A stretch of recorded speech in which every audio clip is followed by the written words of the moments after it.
भगवान कार्य अंशग्रहण करने अधिक आनंद पुत्रा भी मिलनी जिते चेष्टा कर थे बाबाजी महाराज कहले कार्य आनंद पाइबा साक्षात माँ को कृपा अर्थात कार्य नर्माली आम आनंद पाऊन क्लांत हो जाऊ कहीं क्लांत हो जाऊ ना आम कार्यटा आम पाठ पढ़े क्लांत हो जाऊ खाद्य देखा क्लांत हो जाऊ घर रोषे कर क्लांत हो जाऊ झाड़ू मारे क्लांत हो जाऊ ऑफिस काम क्लांत हो जाऊ सब कम क्लांत हो जाऊ कहीं क्लांत हो जाऊ आम कार्य निजे करूँ जेहेतु निजे करूँ क्लांत हवा सहज आमर सामर्थ्य कि जिते माँ को कार्य अंशग्रहण करूँ माँ निजे ही अंशग्रहण करती कार्य तेणु क्लांत प्रश्न ही नहीं ये कार्य भितर ही अधिकांश दायित्व माँ नहीं था आम कृपा कर कौन टी था दौड़ी धरला भाया तेणु क्लांत आसो कहीं परिश्रम तो नहीं ना क्लांति आसो कहीं से कहूँ it is not the time for that we are here to prepare the way for the new creation we are here to prepare the way for the new creation गोटे न्यू क्रिएशन आसगलानी गोटे नूतन जगत सृष्टि सारी market new world is born is born is born एक नूतन जातीय जगत सृष्टि सारी आम भूमिका हूँ मार्ग तैयारी हो रास्ता तैयारी हो से अंशग्रहण हो जो रास्ता तैयारी चली सेपट को आम से अंशग्रहण कर ये हूँ सबुठ गौरवमय कार्य एक नूतन जगत पर रास्ता तैयारी चलती आम से अंशग्रहण करुचु आठर अधिक गौरव किसी मिलबनी अतीतर सेमती चेतना स्तर में पशु मनीष होते कि पशु को यही कथा कह संभव नाला कहीं पशुर माइंड नाला बुझीपार ना मनीष बुझीपार बर्तमान आम बुझीपारू आम कहले वास्तविक एथर अंशग्रहण करा उचित आम कर तेणु बर्तमान आम दायित्व हूँ जो नूतन सृष्टि आसी सारी से नूतन सृष्टि जो मार्ग तैयारी सृष्टि से अंशग्रहण करवा से अंशग्रहण करा जो म्यूनिसिपालिटी रास्ता तैयारी से रास्ता नुह चेतना स्तर रास्ता से रास्ता किपर तैयारी हो ना यही पाठचक्र महिला पाठचक्र उन्नयन शिक्षा केन्द्र एम जावतीय माँ कार्य सभा समिति सेमिनार इत्यादि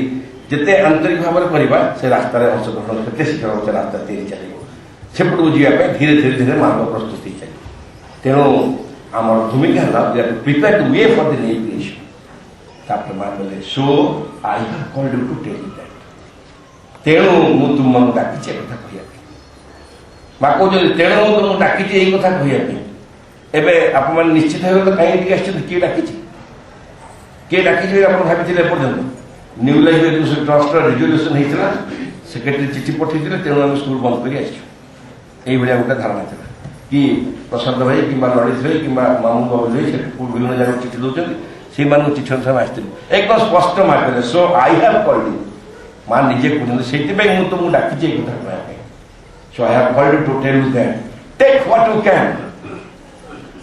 you can do what you can जहाँ तो इच्छा नहीं जा जहाँ तो इच्छा नहीं जा कर जहाँ कर यही भाव में किए कहीपर ठीक है नीरव भाई निज अंतर भर भाविले किए कहीपर तो जहाँ आवश्यक नहीं जा प्राचुर्य पृथ्वीर सृष्टिर समस्त प्राचुर्यर देवी होती माँ बोले तो कौन आवश्यक पड़ी कौन भाई तू व्यस्त कौन तर आवश्यक पड़ी नहीं जा तो ज्ञान दरकार बुद्धि दरकार आग्रह दरकार उत्साह दरकार प्रेम दरकार स्नेह दरकार कृपा दरकार करुणा दरकार कौन तो साहस दरकार भक्ति दरकार कौन तो पाखे नहीं बोली तू व्यस्त व्यतिव्यस्त हो नहीं मो पाखे परिपूर्ण भाव अच्छी सब अर्थ अच्छी अर्थ अच्छी शक्ति अच्छी सामर्थ्य अच्छी साहाଯ୍य अच्छी सबकि तो पाखे दे हम तू जहाँ इच्छा नहीं जा एवं डू व्हाट यू कैन माँ कहते डू व्हाट यू कैन तू जहाँ चाहूँ कर एमती ग्रीन सिग्नाल किए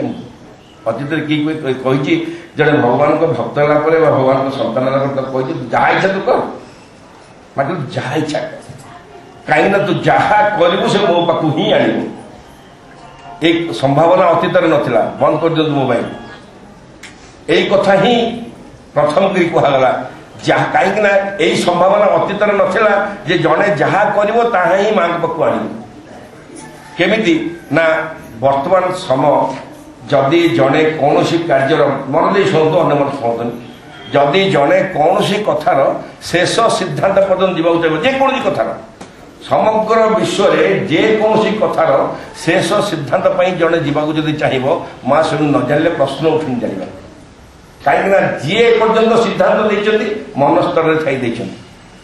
ମନ ହେଉଛି ଅର୍ଦ୍ଧଜ୍ଞାନ କୁହାଯାଇଛି। ମନ ଅର୍ଦ୍ଧଜ୍ଞାନ, ତେଣୁ ଶେଷ ସିଦ୍ଧାନ୍ତ ମନ ଦେଇପାରିବନି। ମନ ଉଚ୍ଚ ସ୍ତରକୁ, ମନୋତ୍ତର ସ୍ତରକୁ କେବଳ ଶ୍ରୀଅରବିନ୍ଦ ମା ଯାଇଛନ୍ତି। ତେଣୁ ତମେ ଯୋଉ କାର୍ଯ୍ୟ କର ପୃଥିବୀରେ ଅଲ୍ଟିମେଟଲି ତ ଶେଷ ଯାଇ ଯିବାକୁ ଚାହିଁବ ନା, ମୋ ପାଖକୁ ଆଣିବ ହିଁ ଆଣିବ। ମାଙ୍କୁ ନିଶ୍ଚୟ ଆଣିବ। ସେଥିପାଇଁ ମା କହିଲେ ଡୁ ହ୍ୱାଟ୍ ୟୁ କ୍ୟାନ୍। ମୁଁ ସାଧାରଣ ଗୃହିଣୀଟିଏ, ଘରେ ରୋଷେଇ କର, ପାଠ୍ୟକ୍ରମ କର। ମୁଁ ଶିକ୍ଷକଟିଏ, ଶିକ୍ଷକ ଭୂମିକାର ସେଥିରେ ମଧ୍ୟ ମା କାର୍ଯ୍ୟ କର।